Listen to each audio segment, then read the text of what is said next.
fucking amazing for the last 10 years.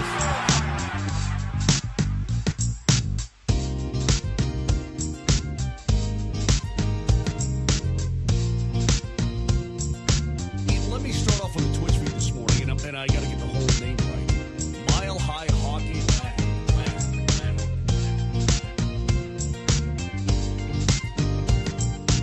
The city of Denver, the state of Colorado, you guys have been fucking amazing for the last 10 years.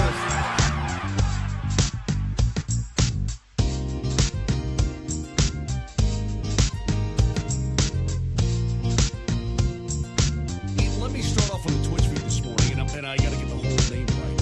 Mile High Hockey Lab.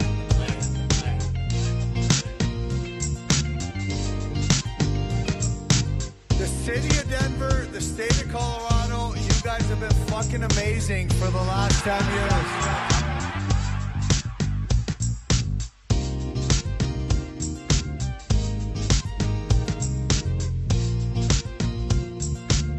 Let me start off on the Twitch feed this morning, and I got to get the whole name right. Mile High Hockey Lab.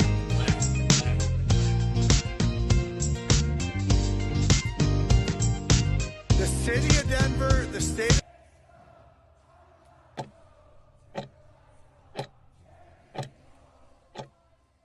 Live from Spectrum Community Services Studios in Colorado, USA. This is the Mile High Hockey Lab.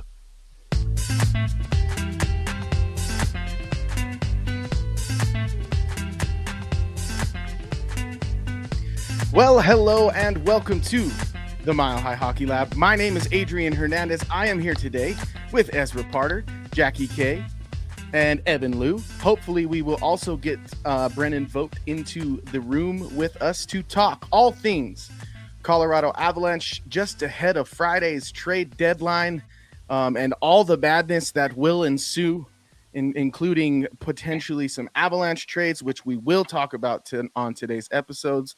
Who knows? Maybe something will happen while we're live, which would be absolutely tremendous for the content of this 131st episode of the Mile High Hockey Lab. Thank you, Ezra, Jackie, and Evan, for joining me today. We also should probably touch on the Avalanche playing tonight, as well as their action yesterday and the games between today and our last episode. Check in on our bold predictions, maybe look ahead at some of the other games this week ahead of the deadline, talk trade targets, all kinds of stuff. Ezra, you're making a face. Do you have news? Oh, you're frozen. I think he was just frozen. I thought you were like, I thought he was looking at me like, oh my God. Ezra, you were literally stuck like. Yeah. Okay, so no news right now. My system was just refreshing. Yeah, no news right now, but we'll update it just anyone. kept refreshing. So I was like, if it comes back. Okay, go. I'll be quiet. No, that's okay. But yeah, please head on over to the website, milehighhockey.com, where you can find all of our written material. We've got some roundtables, some trade target pieces, some opinion pieces, previews, recaps, all that good stuff. And of course, head on over to Hockey Mountain High as well, where you can find the work of Evan Liu and Brendan Vogt, who still hasn't joined us. He's in trouble. Hopefully he's all right, actually. He's probably getting on his horse right now to get back. So let's start with, I guess, last night's game. The Avalanche had a bit of a bounce back. It appears they had a goal disallowed. I guess not disallowed per se, but there was an inadvertent whistle, you'd say, which didn't allow Martin Necas's goal to count, which he was very frustrated about after the game. But the Avalanche did end up pulling up the 4-2 victory. It was tied 2-2 heading into the third. And Cale put it like this, adversity is good, and we found a way to respond. Jackie, what was your takeaway from last night's game? I felt like that game was pretty boring. It was the first period was really low event. I think the shots were really low, and then obviously the Avs started pumping up on the shot clock, but yeah, it was closer than I think people realized. I mean, the game was so late, so I'm sure a lot of people didn't watch it. So you saw, 4-2, that's about what you'd expect. But Yeah. like you said, the fact it was tied 2-2 until maybe like 4 minutes left in the game. I mean, I don't know. It was just kind of one of those typical games, and it's good the Avs found a way to pull out a victory, get the final goal, because if it went to overtime, then it gets a little sketchy. And then like you said, the disallowed goal was kind of a big deal because they would have been up, I think 3-1 at that point, and then the Kings, but then it was disallowed, and then the Kings tied it fairly soon after. So that's a pretty big swing in the game to go from up 3-1 to tied 2-2. But I don't know. Like I said, it's a game nobody's gonna remember a week from now, so it was fine. No, I'm right there with you. Like, it played out boring. I think it should have probably settled earlier. The Kings were skating 3 rookies, and they all took a lap together. So that puts in perspective kind of who the Kings iced, which I guess could explain some of maybe a little more bite from that group. One of them even scored his first NHL goal. Always happens that way. It's so crazy. Yeah. So many debut goals. I mean, it's really cool, but it's crazy how that happens. Like, that adrenaline just gets you a goal. Which I think the Kings kind of got by on adrenaline for a while, and on that gift that wasn't allowed in terms of that Martin Natchez goal, as you put it. It probably would have been an easy win if that had counted. Like, if they'd gone up 3-1, it probably would have just been like no drama. I'll say this, and I think in the chat, Jackie and I were pretty disheartened. I mean, anyone who watches this program knows that I am not a fan of trading Sam Girard. But, Ezra, I will say, in last night's game, Kulak did appear to me as someone who is very valuable in the sense of being positionally sound, having a very calm presence with the puck, and having the ability to win a one-on-one matchup with a relatively skilled forward. So I'm seeing some things from him that are very positive. Obviously, we know the Avs are probably going to do more to that back end before things are settled at the deadline. But did you see that same sort of thing? And what was your takeaway from last night's game? It's in your neck of the woods. So.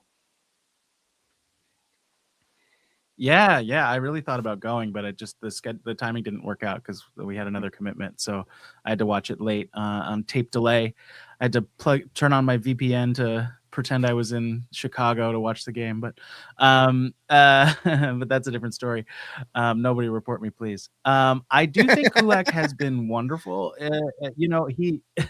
He doesn't have to do that much to be exactly who they went out and got, and I think he's been that guy. Consistent defensively, good outlet passes, good board wins, solid coverage in front of the net. That's what you expect from him. What's been a pleasant surprise is how his skating has really fit in. That was the one thing that with Girard, how elite it is. So that swap was going to be potentially a downgrade in the skating department, but I feel like Kulak's really kept up and looked like an obvious fit in the Avs system, which, I was high on him as a potential option. I was thinking to bolster the defense, not swap out Girard, but I was high on him. Exactly. So I'm glad he's here. We talked a lot in the immediate aftermath about the trade cost being a little bit ridiculous, but the player himself has been a great fit, and that's exciting. I had a good time watching the game last night. I get why we feel like it was a little bit boring, but I mean, the Avalanche dominated the shot share. Like, they dominated possession, and if they could just finish a little better. Like, that's like, sure, so sure, what? Like, we've seen it so many times. Yeah. Like, that in itself isn't going to win them a cup. Like, I get you'd rather be on the positive of those things, but it's just, I don't know. I find it more and more meaningless. No, I get what you're saying. It's like the part of the movie that gets put into a montage. It's like none of the conflict, but I still think. I mean, the Carolina Hurricanes haven't won 5 cups in a row. Like, at some point, like, it only takes you so far. Yeah, no, I get that. Like, I mean, with us, we're so heavily involved in and they're a lot do. perimeter. Like, they're a lot of empty calories. Like, well, and that's the next thing I want to talk, Evan, because with you about, and Jackie, I want you to chime in. Also, you, Ezra, of course. I was at the Chicago game, and that game, my takeaway was a lot different. My takeaway from that game was very similar to my takeaway from watching Canada lose to USA, which goes back to Jackie, you comparing those two teams after the Olympics, which is the Avalanche were just like playing, again, what I call this like hot dog form of hockey, where they're just passing up these tremendous opportunities for drop passes that are completely unnecessary. Just not really taking a shot like it's hard to get to the areas where a shot is worth taking, and it really bothered me. I mean, they kept Chicago in the game because they just wouldn't try to put it towards the net. I was, as a fan there, I got to go as a fan, wasn't working this time. And I was basically yelling like, hey, don't forget there's a net, because it just felt like a passing party. Evan, you chuckle. What did you see kind of a similar thing there? No, I did. And I know exactly which play you're talking about, or at least I think one of the plays that you're talking about. Yeah. That shorthanded 3-on-1, like that's just an absolutely golden opportunity. And I don't know this, and it's crazy for me to say this. Be selfish. Shoot the fuck. Like, come on. Run up the score if you want by any means. Like, that's your chance and opportunity to do that right there, especially when you've been looking at it post-Olympic break. Their penalty kill has kind of taken a dip, which hasn't been great. Eagles are there too, so it's an organizational problem. It's a whole thing. So that Chicago game was definitely frustrating, especially considering that just 2 nights before against the Wild, they they blew that game. Basically, that hurt for sure. They were able to get 2 points, which again, 2 points is 2 points, a win's a win, right? But wasn't pretty. LA, I thought they were definitely better for sure. Like they were peppering the net. Anton Forsberg turned into Patrick Waugh of like 2001, basically, it seemed like from times at times. So they eventually, gutted it out. Tonight will be definitely interesting against Anaheim because it's their 5th game in 7 days. It's a very busy stretch for the Avs, and then from here on out, I think it's every other day basically through I think the beginning of April almost. So this is a really big stretch. I know I said that last episode for the Avs, where you're playing a lot of Western Conference teams. You're playing a lot of teams that you might be facing in the first round. So this is a really important time, and getting points and playing well leading up to the most important stretch of hockey is necessary right now for the Avs. And we've seen glimpses of it, but it definitely has not been what it was in November when you're winning every game 3-0 in a shutout and dominating everybody. So yeah, and I would have to agree with you on that. I will say, you mentioned that Minnesota feels like a missed opportunity. I think that's even what Bednar said following the game, that it felt like a missed opportunity for them. Probably one of the bigger games in the regular season, like all year, which to Jackie's point points to how kind of boring the regular season has been. Just with Avs already being to 40 wins right now. Brennan, thank you for joining the program. Those of you who are currently listening, Brennan Vogt has arrived. Mr. Hockey Mountain High has joined the program. Brennan, I'm curious where you're at with what we saw last week, or I guess this weekend, last week from the Avalanche. At first, the power play worked when McKinnon wasn't around. Then McKinnon came back, and they went back to doing exactly the same thing they've been doing all season. And yet again, it's kind of hitting the skids. People are frustrated. Where are you at? McKinnon drives the power play, and he's stubborn as heck. That's what it is. Maybe he shouldn't. Yeah. Well, I mean, and it's that was whether Bednar's comment was he was asked about the spot, and he was like, "Yeah, that is McKinnon's spot." And I was like, "Is it?" Give it up. Give it up, brother. Then It that's ain't the working this year. problem. Then that's where the root of this problem begins. Mm-hmm. Yeah. You need to be not stubborn, and you need to learn how to share, brother, because that's something that you learned in first grade. But whatever, because my 6-year-old knows how to share for the most part more than McKinnon does. Hey, now that man's dishing out some pretty sweet assists. I was going to Both say goals that last is night he assisted on those it. assists. As in terms of giving up his spot on role, the which yeah, I don't think it's up to him. I think if you hear anything from Jared Bednar saying that is that it's a philosophical, systematic thing from the coaching staff down. I think, honestly speaking, I think you can ask any player on this team right now with how it's constructed, knowing they're trying to win a cup, to fill a role that maybe they're not used to, and they'd be like, okay, sure, yeah, let's go do that. Yeah, If you but I think mean, that we you're have gonna to win a face cup, the reality let's do it. of what McKinnon and Makar and what their demands are. I mean, we've heard that McKinnon is very particular about certain things, and it's a little naive to not believe they don't cater to a lot of his wants and needs. And yes, at the end of the day, like, he's not dumb. He knows it's a team, and he wants to do what it takes to win. But you have to marry those two concepts. And I think that asking McKinnon to change something because he's not doing it as good as somebody else could, I think that's a pretty tough pill to swallow.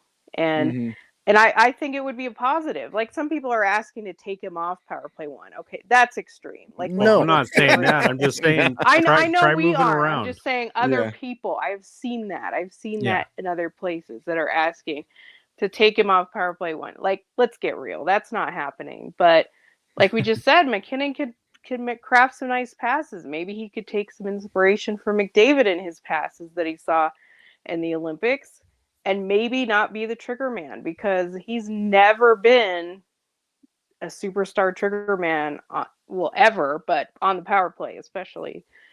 So they're gonna have to massage and that ego to really make a change. Yeah, that's my whole thing. Is it's like, it's hard. I guess you're right, Jackie. Like, how can I be like, oh, he's cool, like he'll do whatever, when simultaneously he comes in the post game and says, I guess they just don't know what a power play looks like. Well, it's like, now we have enough of a sample size where we know this isn't freaking working, Nate. Like, we can agree. I think you can be a hockey expert or know absolutely nothing about hockey and see that a team is dead last in power play percentage and go, hey, whatever you're doing isn't working. That's not like this complex idea that I have to wrap my head around. So I get what you're saying, Jackie. And I'm right there on the doorstep of saying, like, yes, these guys, no, I'm pounding down the door saying these guys need to do something else. If you're this talented, anything should work, right? Well, we know that's not true. So we have to take another But are approach. they that this is where I get to. Yes, they have talent. Yes, they have two superstars. Is the collective of the 5 people they put out there really that talented where it just should work? I don't know. I mean, you have 2 superstars. That doesn't buy you anything. A lot of other teams in the league have very good players. You have to make it work. Like, people, it's interesting. I saw a tweet from, I think it was like Big Head Hockey or something, and they just broke it down. Too many perimeter shots, too many right shots, and they force the shots for McKinnon and Makar. Like, it's so obvious that people are starting out there starting to just pinpoint it. Yeah, Like, we don't have to scream it. It's we obvious. didn't get to see it against Los Angeles because there wasn't really a power play until the empty netter. But it did seem like the game before there was a little bit more motion, a little bit more action. There was some flipping between Natchez and McKinnon in those spots on the left wall. And they did score a goal just barely after the power play expired on a pass it was Chicago. from the. Oddly enough, they have the number 1 PK, which I think is interesting. But the power play was terrible against Minnesota. And we're going to talk about a game that mattered. Sure, but I'm talking about a specific instance that I wanted to get into, which is where McKinnon flipped with Natchez, went down to the goal line, got a puck down there, and found Makar in the slot to finish and score. And I think that's where, like, if McKinnon is going to stay primarily in the spot that he wants, but he and Natchez are flipping consistently and actually, like, making motion out of that, that's where things open up, because McKinnon with the puck as a distributor is an asset. Yes, he is an asset on that left wall, but he just has to find a way to not be the trigger man, as Jackie said, but to be looking for others and letting people move around and balancing out their motion with his own motion to find new passing lanes. Which I think maybe they're venturing into that area. I don't know if that was just a one-off in that game or not, but it does seem like, based on how well Natchez did in that spot in both the Olympics and the one game without McKinnon, the team should be interested in exploring that. So hopefully that is a marker of things to come, not just a one-off. Yeah, they definitely need to look into that. Well, that's interesting. I know the goal you're talking about. The funny thing was it was deflected from McKinnon passing it. I think Makar even slightly whiffed on it. And and he was so open. But it also illustrated something that we've talked about a lot too, is Makar loves that shot from the right, top of the right circle, and he never gets that far down. But he was left pretty wide open, And so he was able to actually move into his favorite shooting spot to receive that pass. So I agree with you that like McKinnon passing more would be a positive, but they also need to figure out and understand they need to get Makar closer to the dang net, because that's also why that power play or almost power play goal worked, is because he was shooting where he needs to be shooting. Yeah. And I do think part of why he got so open. Sorry, one last thought on this, Adrian. I do think part of why he got so open was because of that flip. Because by keeping McKinnon where he always is, you can kind of control him with one defender. But as soon as he and Natchez flip, you've got two defenders over there who have to pay attention to both guys.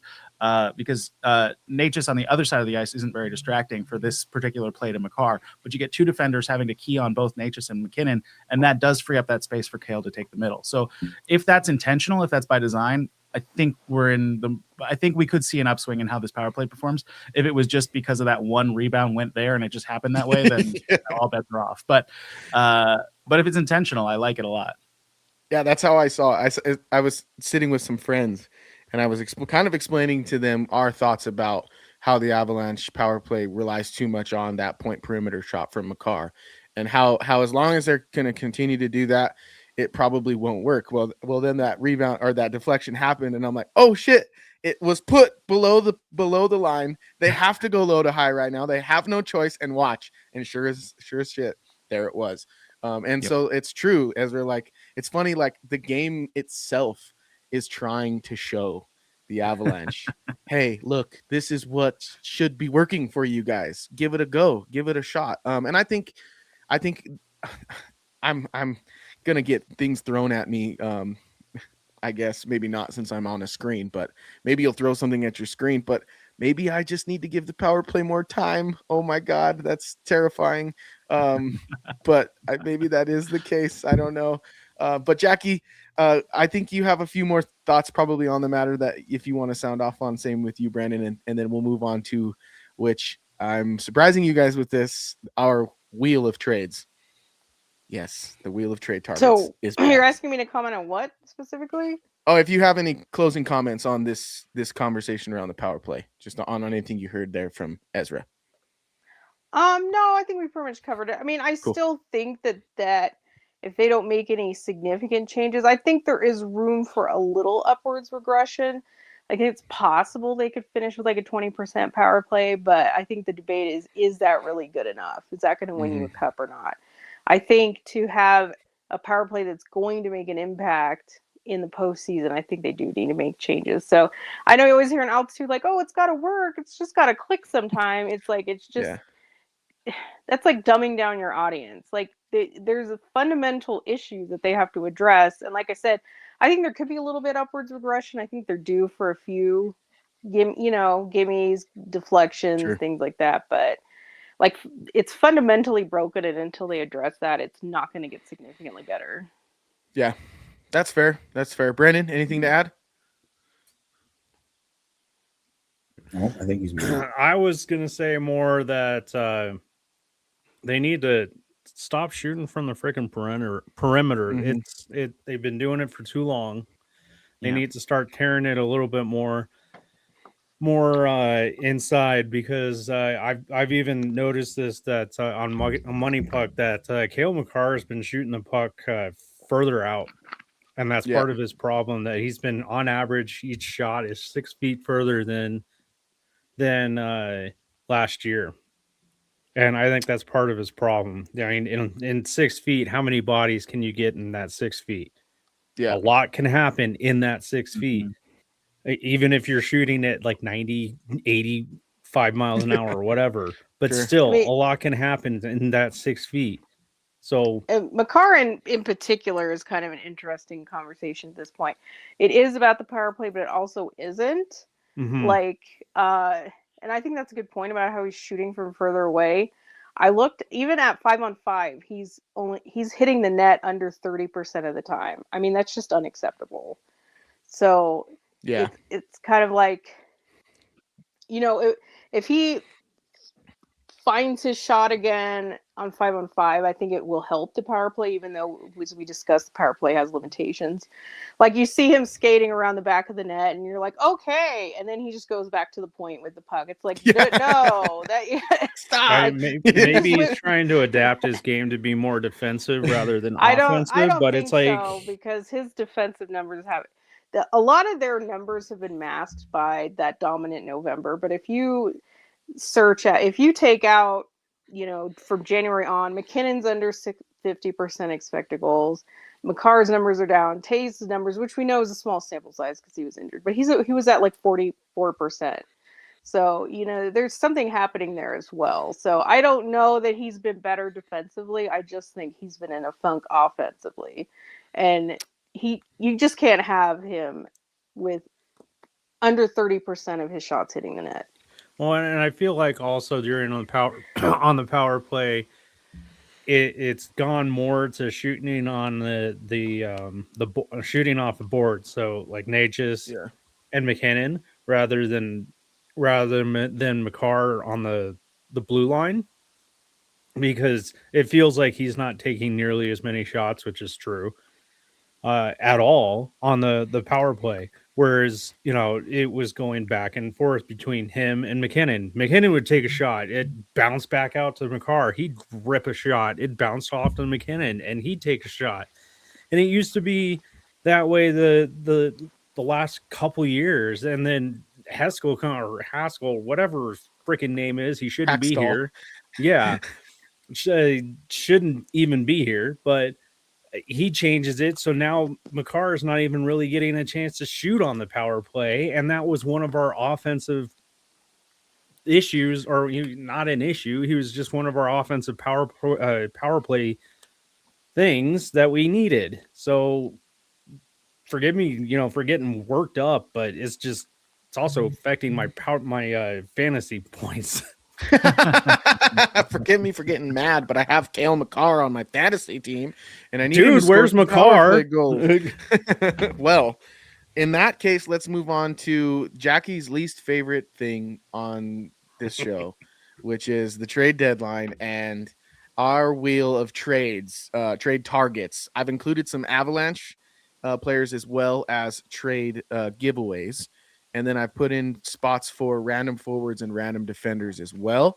So let's spin the wheel. I've got some names on there that I'm sure folks are familiar with. Obviously, Nazem Kadri, Vincent Trocheck, Tyler Myers, Scott Lawton, Eric Hallow, who we've talked about, Mario Ferrara, Brendan Dillon, Val Nichushkin, Ross Colton, Gavin Brindley, and that 2027 first for Avs sending what the Avs might send.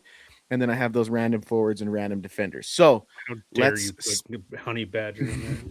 Let's spin this wheel and see what happens. Who's that? Is that Brindley? Because if so, we might need to have a segment on that. Me and Jackie just going back and forth. All right, let's start with Brendan Dillon. Let's look into Brendan Dillon here. That would be a big-bodied stay-at-home defender type. Off the top of my noggin here. So obviously we've talked about the Avs do need another probably defender down there. Is this more of a middle pairing guy or definitely a bottom pairing guy? Yeah, at this point in his career, I'd put him on a bottom pair. I think he is probably just a little too expensive and too experienced to really serve as a 7th D. Like, he's not quite in the old man who can just be a 7th D because he knows his place yet kind of role. And he costs too much, really, for me to be a 7th defender. If there's heavy retention, maybe it works, but I would be surprised if he's going somewhere not to play every night.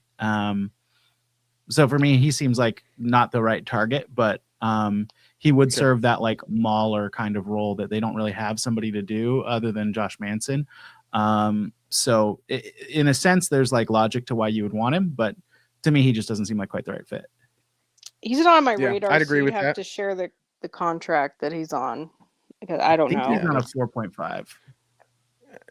I think you're right about that. Expiring, not expiring, and expiring. And what team is he on now? Like I said, this guy isn't on my radar, so I don't have an opinion. He is a New Jersey Devil currently. They're going to be currently a New Jersey sellers. Devil at a $4 million clip Yeah. on an expiring contract. Yeah, I on an expiring mean, contract, which is why he works in more because they're sellers and maybe less because the Avs are buyers of someone like him. I mean, it's possible. Like we said, they need another defender if he's on an expiring contract. He's big, strong, so need more of that. It's possible, but true, they probably are looking for someone a little cheaper. But we'll see. If they can't get kind of the top of their wish list, then they might just burn the money on something. So it's possible. Yeah. And it is Yeah. 4 million, not 4.5. Yeah, so I if could they see retained it. half, it'd be 2. Yeah, that would be nice. Anybody else want to add to the possibility of acquiring Brandon Dillon? All right, let us hide that choice and spin the wheel yet again and see what else we can talk about today. Hopefully we land on a wheel on a name that we also get news where it's like, okay, maybe not. I'll just stop talking. Oh, they just traded for him. Don't believe you. All right, so yeah. Oh, it's Val Nichushkin, so that would be weird because he's Okay, already on the team. I don't. But I don't think he's a trade chip. I mean, I guess anything at this point is a trade chip. I don't think so. I think he's owed too much money. He obviously is capable. He obviously brings a skill set that's very hard to find. We could discuss, has he taken a step back? Is it going to always be that way? But I think even if you're a little disappointed with what he provides for the money, like, you just can't move it. Like, you can't move that much money for that many years and saying, hey, he's been disappointing, because every other team gets that too. They're not just going to trade for him to make you happy. Like, they want to be compensated for it, even if he is capable and can provide. And especially, I think, some teams still don't like Russians. Some teams still probably would be a little nervous about his past issues and things like that. I just don't think he's tradable. I just think the Avs just better, just hope that they can get more out of him. I just don't see any way that he's moved, really. And they don't have the assets to just completely dump him. So that's just not an option. Sorry, I almost burned down my apartment, so I had to scramble. Go ahead and fix that. We're hoping the fire alarm doesn't go off here. You should have let it burn. But no, let's not do that. So I want to touch. Sorry, I'm Brendan Dillon really quickly and go back to that. Okay, I would like that move, and he seems like one of the more likely players that would be on the move. I feel like because Calgary's Calgary this year, and New Jersey. Is he on New Jersey? Yeah, he used to be on Winnipeg, and then he's New Jersey, and I think he was the Capital just recently too. The same applies to New Jersey, though. Same applies to how New much Jersey, I'm in the loop of stuff recently, but For yeah, sure. my point is that I don't know who I was thinking of on Calgary. Jesus. Anyway, I would like him. Maybe that's who it was. I don't know. I would like that Toronto. move. I would like that. It would be, I feel like, a smart piece of business, and I don't know how he would compare with Kulak and how that kind of would fit in. I still don't like the fact that they moved Gerard, but that's a whole other thing. As for this Nichushkin thing, Ado, I saw your tweet about, like, he hasn't been the best this year, you can move on from him. Absolutely not. That was wild from you. I mean, I'm just gonna say that right now. That was wild. Yeah. So me and Ado are gonna be now ECHL reporters, and we're taking road trips down to Rio Rancho because of that. So you didn't like my take? No, I don't. So you don't like see my how take. you. Okay, so let's talk about it. I get what let's you're talk about getting it. at. Like, if you can. Well, my take was. You're probably thinking of an upgrade. You paid him to be a point per game. Well, I'm thinking that they paid him to be a point per game player, and he's not quite doing that anymore. And my point is that they chose Nuke. It was Nuke or Nas, right? Remember, after the Stanley Cup, that was kind of, are we going to bring back Nichushkin or are we going to bring back Nazem Kadri? I think if you have hindsight, you probably wonder if you made the right choice there just based on how everything's gone down. Is Nichushkin a great player? Is he particularly a great penalty killer? Absolutely. But is he worth the contract he's currently getting? That I'm not entirely sure of. And so that's where I feel an inequity and an opportunity for the Avs to maybe change something. Okay. And, well, first off, I think it's also been brought up to Coach Bednar in the last couple of weeks about his performance, and Coach Bednar responded that he has had some wrist issues and that the Olympic break has done him some good and trying to get it healed and everything. In fact, I think it did a lot of good for everyone other than the Olympians, of course. But we should probably start seeing more of an uptake in his production now that he's had that, 2.5 week break or whatever. So he's always gone through random periods of stone hands. I mean, come on, he went through a whole year without scoring a goal, which was obviously the extreme, but he's had these lulls. I don't know if it's so much production. I think to me he looks like slower. Like, I think that was style. always, it's the guy he was that he was so aggressive that Yes. he could skate. He's huge and he skates so well, and then he's just like terrifying on the forecheck, and then all the other things he brings, that he could score some and this and that. And I agree with you. It's been kind of, I guess to use a better term, quiet. Like, do you notice Nichushkin that much? Is he really like a beast out there? Like, when I key in and watch him, to me it looks slow. So that's funny that the wrist injury is an excuse, because that doesn't really explain all the other stuff. Yeah. so, that's what they just said. So long way from your legs. Yeah. I mean, I don't really necessarily believe all what the team says anyway, but so I'm not going to completely, I don't think it's a completely crazy thing that you brought up. I could see that, your point of could the money be used better, but I just everyone said it for the last 2 years that they should trade Nichushkin because I know that whole thing. And then I bring up that he should be traded because he doesn't seem like, because remember, like, you guys have heard me talk about Val Nichushkin. I call him the X Factor. That's my point, is I haven't seen that X Factor-ness enough this season and since the contract for me to warrant what he's getting paid, which he earned by being that X Factor type player. Oh, he's definitely been that since signing, but I was going to say, since signing, this year, I don't really think he's had to be that X Factor, though. He was on fire in the playoffs, and then and that's every what time I was he's been doing great, something's happened. That's my point, though. But that's what I was going to say is if this playoffs is not the guy that we expect him to be, isn't able to like elevate his game for a playoff run, I think that this is a more realistic conversation. But right now, the guy you expect to get out of him on a 6.5, 6.6, whatever it is, $1 million contract, you're hard pressed to find a guy at that cap hit who's better than him. I think it'd be a very big challenge, unless you're like somehow getting St. Louis to give you Jordan Kyrou for him or something. Like, there's not a lot of guys who are, I mean, if you look at the guys who are available at this trade deadline, there's like nobody but Kyrou. But if you just in general, there's not a lot of guys who bring more than Val at a cheaper price. It's just you're not going to find it. And I also think you said we're going to say Bennington. Nobody. No. Like, I don't think any trade Val Avs for fan Bennington, could no. justify that one. I know that Put Avs Bennington fans on the wanna wheel. Actually, I would love to see Avs fans try to justify Bennington. Like, Avs fans will justify anything. I would. Well, you better go get see some empty water bottles. The knots that would be. That would weave. I hear. Justify Listen, that one. You guys, you're bringing up the tweet, so let me read the actual tweet that we're talking about. I haven't seen it, so I'm curious. I think you guys are overlooking a lot of what I said. I don't know what I'm just kidding. It at least was better than the Landeskog tweet today. Wait, what? Oh, geez, did you see that from the fan? No. Oh boy, Maybe we'll go we over should that later. discuss Ado, that do your in- thing first. Yeah. Okay, let me pull it up. And I didn't hear the. I saw the tweet, one. but I didn't hear the discussion.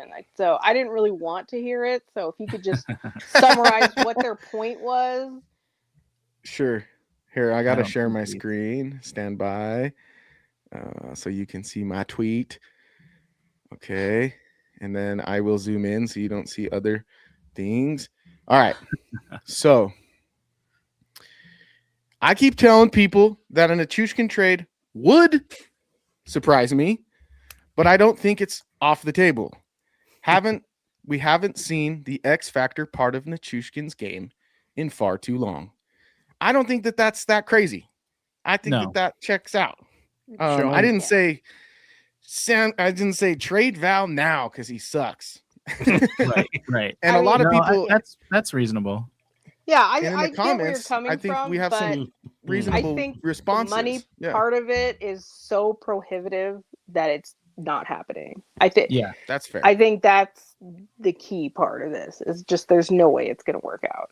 Yeah, I mean, we're mad enough at the value that they got for Gerard. Imagine when Nichushkin goes for like they have to throw in a 3rd-round pick to get him off the books. Oh, even People are gonna more. lose I their think they'd minds. have to give a first.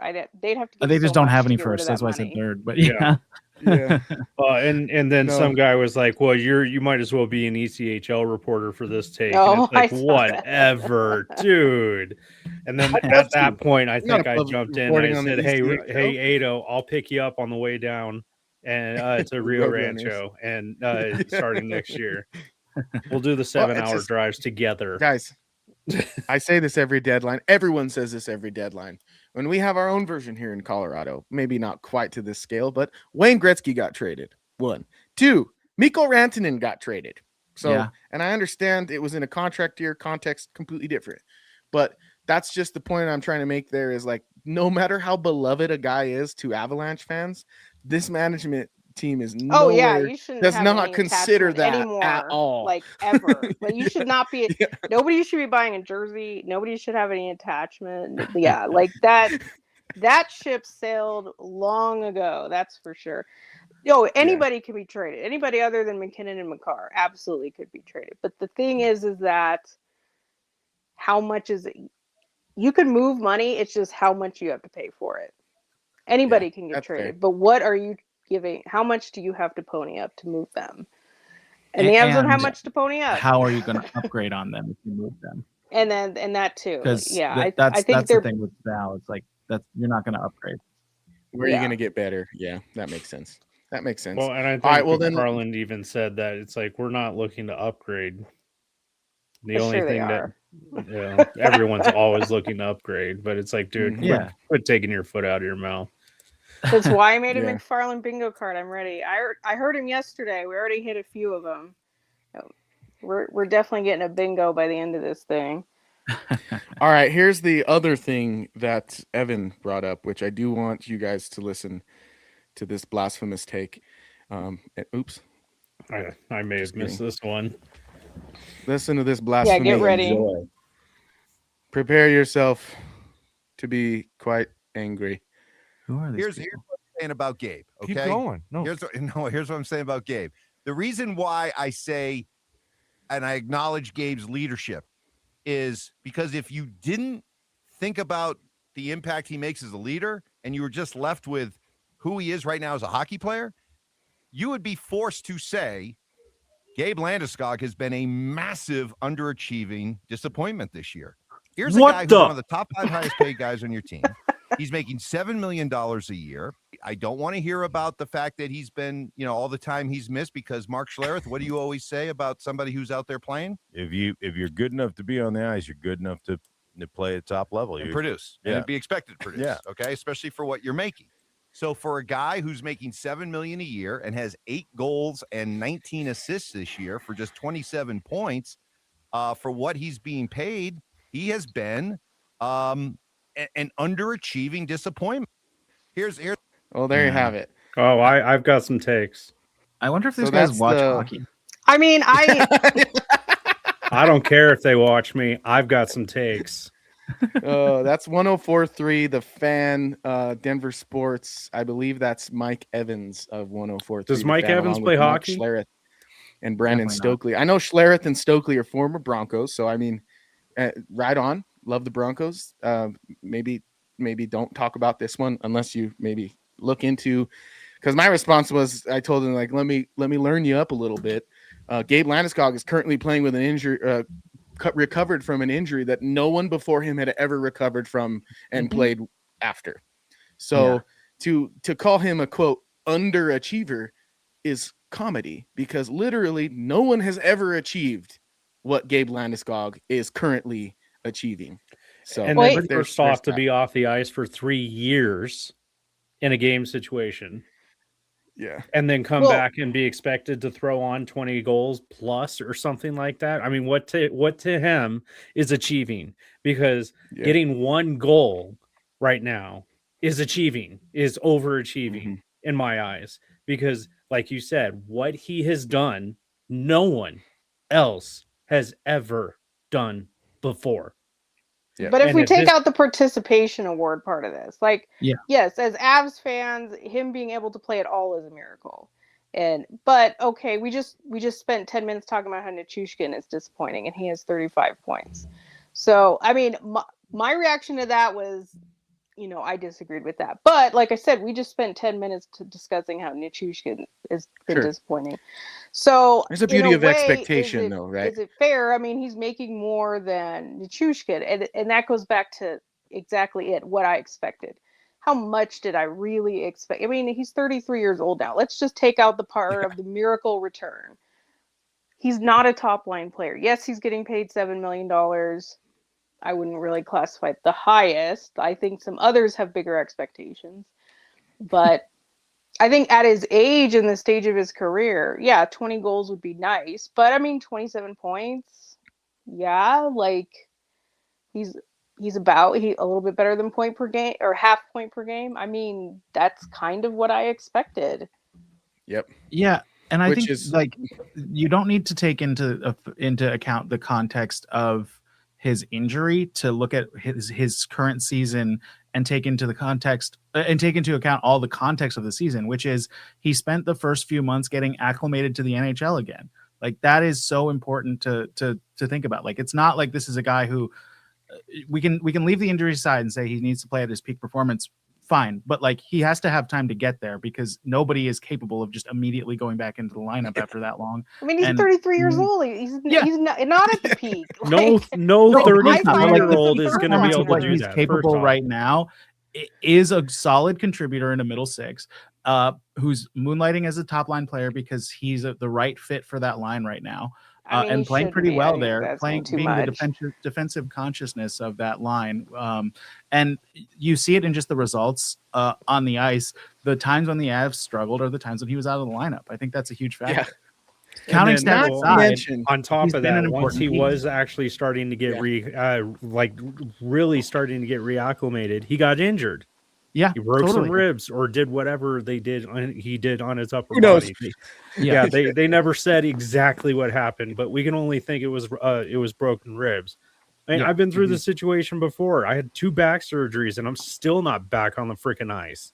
Come on. Yeah. I mean, what he's Well, doing is It's so convenient too to take away the one thing that Gabe Landeskog brings to the table that makes him exemplary, which is his leadership ability on this team. That's convenient. That's like me being like, okay, well, don't let Nathan McKinnon shoot, then tell me how good of a hockey player he is. Yeah, Like, Point yeah. aside, His has 8 Nathan McKinnon shots been on any goal good? last night. Yeah, just him. 8. without a stick, can Nathan McKinnon score? Like, come on. No way, Yeah. bro. Like, you have to consider all of this. Yeah. That and we saw last year and the 3 years he was gone, just how important that part of what he brings to the table was. Some would argue it's what kind of held them back in certain moments from getting over the hump. I would make a strong argument for that if you'd like me to, but That, and he's helped out people on the Eagles too. For God's sakes, Jacob McDonald went to him for help on how to reacclimate back to the lineup. Because he knew he was going to be out for God knows how long with his hip. So during training camp, he talked to Gabriel Landeskog, and he was like, how do I reacclimate myself back to the ice? How do I insert myself back into the locker room as a leader? He asked all these questions to Gabriel Landeskog because he's done it. Yeah. Yep. All right. Well, Is this there Mike it is. Evans ever been in a locker room as a player? No. Like even as a beer leaguer? No. I'll play a little bit of devil's advocate here, not backing up 104.3 The Fan and what they're saying. And I'll kind of put my own foot in my mouth too. As I remember, one of the first episodes of the year after the year started, that I was like, are we a little worried about Landeskog because he was a little bit slow? And I think that for me, at least, that sort of question came up because of how he just showed up in the playoffs and just kicked ass. Right? He was so good when he came back in against the Stars, and I think maybe this might be a personal thing. Maybe I set the expectations too high of like he's going to go out there and do the exact same thing for all 82 games and it's going to be great. And it wasn't. And I think that's okay to recognize that and realize that now, right? 1043 The Fan though apparently has not. And that's it's just such it's just such a clickbait take. Yeah. Is he overpaid? Is he overpaid for what he's providing? Points wise, yes, but like we all said, we cannot ignore the intangibles with Landy. So I feel like we need to recognize he's on the downside of his career. He might not play after this contract's over. I really do think he probably only has a couple years left. Yeah. I don't So- think Guys with the rugged player profile don't go into their late 30s. That's like the skating they is don't. just not going to hold up. he's like the running back of hockey, his style. Yeah. Like the shelf life isn't quite there stylistically for these guys.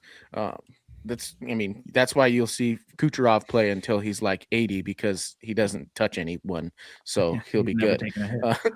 Yeah, exactly. And So- he double fist Bud Lights. And that's important. That's my workout regimen too. Yeah, exactly. All right. Well, yeah, same now here, that we're but done, we both have a little bit different bodies than Kucherov, right? now that we're done beating up on 1043, which hey guys, all this is to say, go watch some more hockey, because that'll help.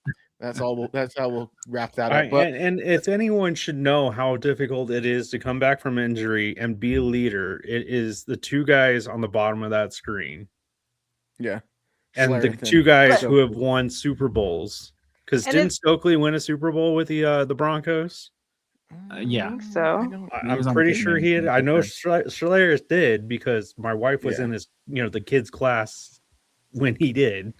I don't know if Stokely Schlereth has a great But quote the thing with is, Elway if you when- can even yeah, throw that out there and say, okay, he's been disappointing. Okay, even if you agree, which we don't, but even if you do, then it's like, and then what? So what? Are you saying trade him, get rid of him, that he's overpaid? Like, it's just stupid to throw these things out because you just have no purpose to the statement. Like, you should at least say, Yeah. because I think this, and this should happen. Then you're backing up your argument with that. If you're just saying yeah. 27 points for $7 million isn't good enough, okay, maybe, but Well, so and what? let's remember, Altitude is guilty of this as well, Mr. Scott Hastings, who before the Olympics said Gabe Landeskog should have played in the final 2 games before the Olympic break if he was healthy enough to play for Team Sweden. And again, Scott, you are a basketball guy. Did Scott Hastings ever throw the uniform on for what? I'm guessing he's American. He's a former Nugget legend, but well, yeah, I know, I will but I say don't know this. what country of origin he's from. Sure, Did but he I'll ever? say this though: the point is, basketball guys literally have maintenance, like have workload Load days management where they- days. Yeah, they don't NHL even- guys aren't trying to like take it soft or whatever. Yeah. Like that's really should be a viewpoint. Like nobody's out there just trying to dog it or trying to get their maintenance days or whatever it is the NBA players get. So yeah, I would not consider that he's just was like, wanted to all be right. on easy street for a week. Like Yeah, he no. wasn't healthy. He started the Olympics not healthy. He went not Yes. healthy. How many times did Yeah. they have to report that? He was not healthy. Yeah, He they was were not going questioning to whether he was play. going to play in Game 1 of Yeah. the Olympic tournament, and then he turned around with that slap shot from the slot and just, yeah, All right. Got me a well, little now that we're done beating up on people who beat up on Gabe Landeskog, let's do You know our what? bold predictions. just for that. I'm Evan, going to. Evan, while you do that, Brennan, Evan, Mm-hmm. you said that the Avalanche would split their back-to-back. We'll find out today. So we'll leave that one up for next week. You have a chance to get more points. Your Pittsburgh Penguins to miss the playoffs might not happen. So keep an eye on that as well. They're doing the opposite of what we thought they'd do without Crosby. It's almost like the They keep- data reverse jinx in a way, is what that is. Yeah. That wasn't Watch out, intentional, Dater but may here be we are. watching. There's no way reverse Data jinx. would spend any amount of time listening to me. So we're saying. Speaking of, Jackie, you said that there would be an overtime game. That didn't happen. So unfortunately, Yeah, I got to womp give you a womp. buzz. And I think you said something about Mr. Hughes seeing ghosts. Or no, that I did wasn't you, not. because you are not meme culture. That was No. Brennan. You still have Kiwi Ranta on McKinnon's wing, and Oh, that could Gerard's happen. having. Yep, especially now with Artturi Lehkonen being out, which we didn't talk about. We can talk about that here in a sec. But you also have Gerard has more points than Taves. It's especially more possible now because he's probably got a bigger role in Pittsburgh. So Well, he's we'll going to keep an eye on be. He's that. playing with Letang before he got hurt. Yeah. He still played. Brendan, you said that there would be a 1-goal game. Yeah, that against didn't go Utah. through. That did not happen, unfortunately. It looked good. Yeah, that was a pretty They were safe playing. bet too. Yeah. Yeah, so You one have game Landy- they didn't have a one goal game. Yeah. You have Landy with a 30-goal season. You've got to get 21 in the last. That's true. whatever. Landy could shut Yeah, some haters up. That's right. It's 30 goals. We'll see about that. Run you Ezra, out, you Mike were Evans. absent, but we kept your Bobby McCann will be in the central. But Yeah. Could happen. obviously that I that believe still it. hasn't sorted. We'll keep that in there too. And then I had, this was a heartbreaker, an absolute heartbreaker. I had Brock Nelson scoring the first goal for the Avalanche as they came back from the Olympic break in his first game with them, and he scored, but they called it back. So that is still a buzzer for me. So let's roll the sponsor. You need to Yeah, make a let's roll the combination sponsor. like buzz ding for Yeah. that type of situation. Was that the goalie interference where they like lightly tapped the glove, and then like Yeah. 2 games later in the Eastern Conference, the same play was Yep. ruled good goal? Yeah, And we still ask, what is goaltender interference, ladies and just gentlemen? because the glove was like a hair farther outside of the blue paint. further out. Yeah. Yeah, We should write a Ridiculous. book called What is Goaltender Interference? And just have Oh it my be god, like that'd be so a boring. compilation of all of the ones that contradict each other side by Uh, side. Connor Sean Hellebuck McIndoe already writes that did column that. every year. Connor Hellebuck's already done that and given it to the league, and he's like, "Yeah, they haven't." Oh done yeah, anything that's with right. I it." forgot about that. Yeah, That's right. Didn't Mikko Rantanen do something similar where he like Yeah, it's compiled called some not data? embellishing.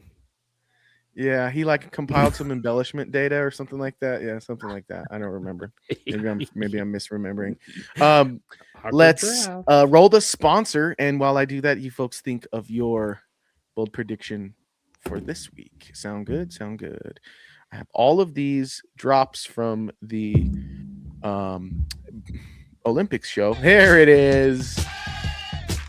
It's a bold strategy, Cotton. Let's see if it pays off for him. I call that bold talk. All right, folks, this segment is called Bold Predictions. It is where the 5 of us make a bold claim to be settled before the next episode. In this case, we should probably center them around tonight's game because we will be doing a Friday trade deadline special starting at 12:30 p.m. Mountain Time. So if we can hash out those bold predictions on Friday's show as well, just to cover some time in the event that it's like years past where absolutely nothing happens for the first half hour of the show. So we can work on that there. So let's keep that in mind. We're not going to do a 24-hour show. Oh, but my prediction is about the deadline. Okay. Well, you can make 2 then. We'll make one Okay. about the deadline and one that'll settle before Friday's episode. And that'll help us with Friday's episode twofold. So let's do that. But this segment is brought to you by Brews Ale House Brewing Company, a brewery located in the heart of downtown Pueblo, Colorado, along the historic Pueblo Riverwalk. They make all of their beers in-house. They have some awesome guest beverages as well, some delicious recipes and food for you to enjoy.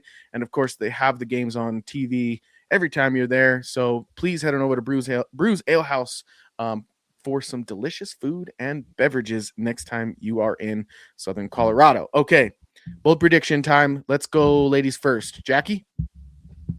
I almost want to make my overtime guess right. So Okay. this game goes to overtime. I think they're due. Overtime tonight. I dig it.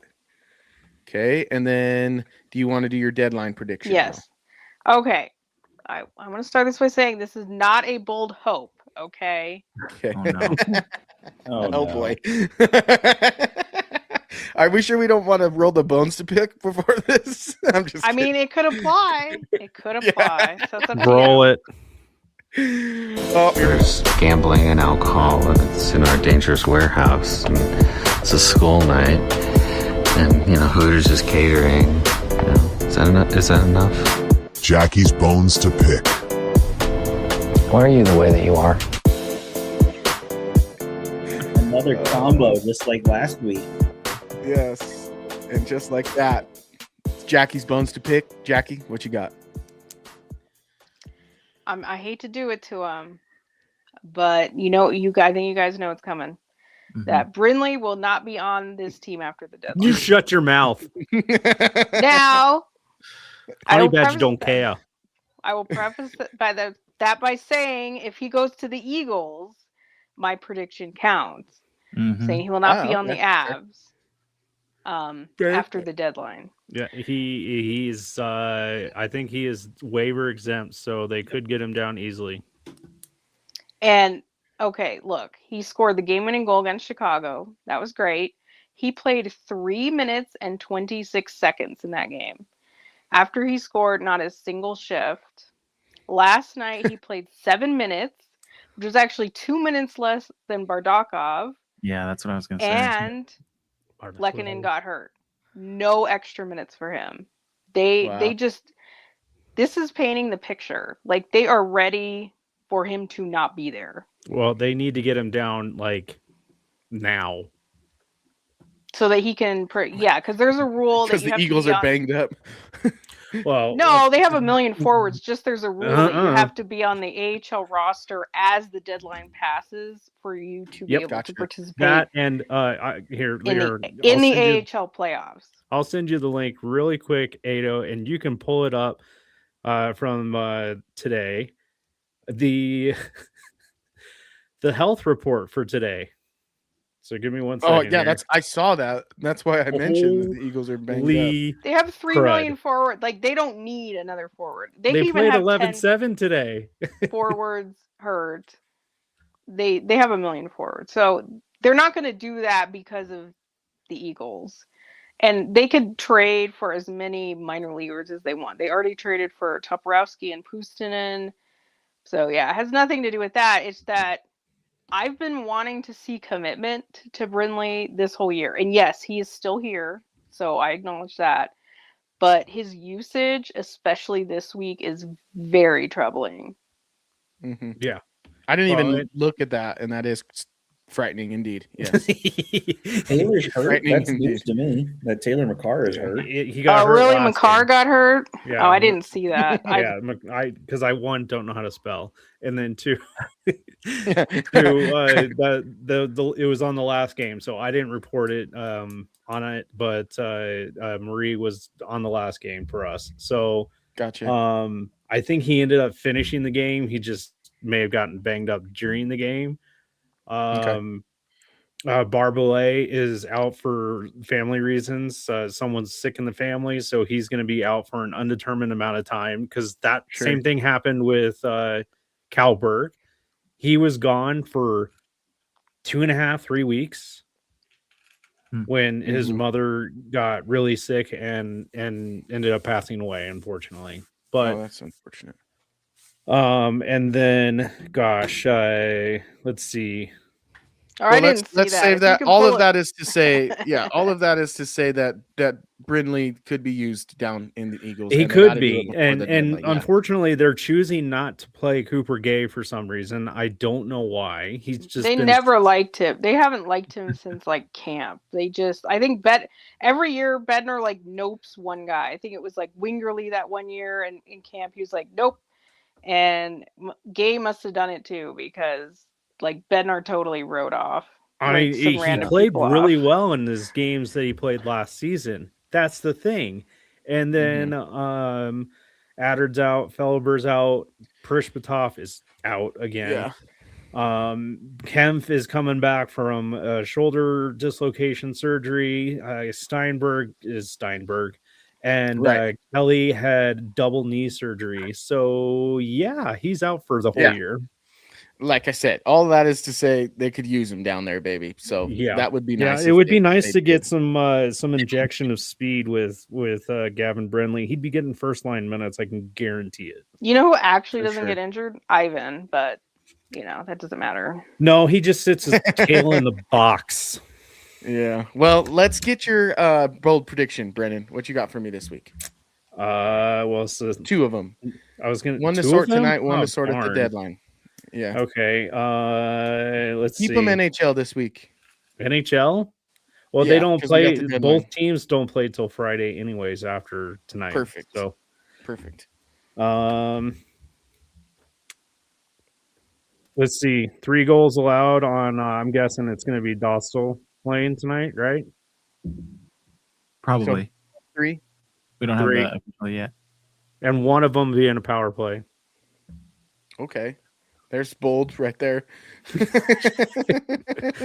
Hopefully, it's a real power play goal and not some- Right, not an empty netter. It has to be Yeah. like a real power play, not an empty netter. Wow, you should And take then the you're empty dead. netter. What? Yeah, I was gonna You should say. accept. You should take the empty netter. No, That'd be great. no, that's too darn easy. And All right, and now then, your deadline one. my deadline one. I wrote about it in our article for centers. We get Eric Holla. Eric Holla. We talked about him a little bit too. Holla. Holla back. The only person that would All even right. remotely interest me is Robert Thomas. Everyone else is meh. Wow. Well, yeah, I we like don't have the Holla. I've assets always for that. liked him. Yeah. Yeah. All the right. first line center, I'm Ezra, interested too. I'm going to keep Bobby McCann in the Central as one of your deadlines. You can give another if you'd like, but what about Okay. the one for tonight? For tonight, I really liked Bardakov last game, and he was the one getting extra minutes with Lehkonen out. So I'm gonna give a Bardakov point. Let's get a Bardakov point tonight. Ooh, nice. Down on And Thursday. yeah, McMahon is my long-term prediction from a while back, but I was thinking about Thomas actually.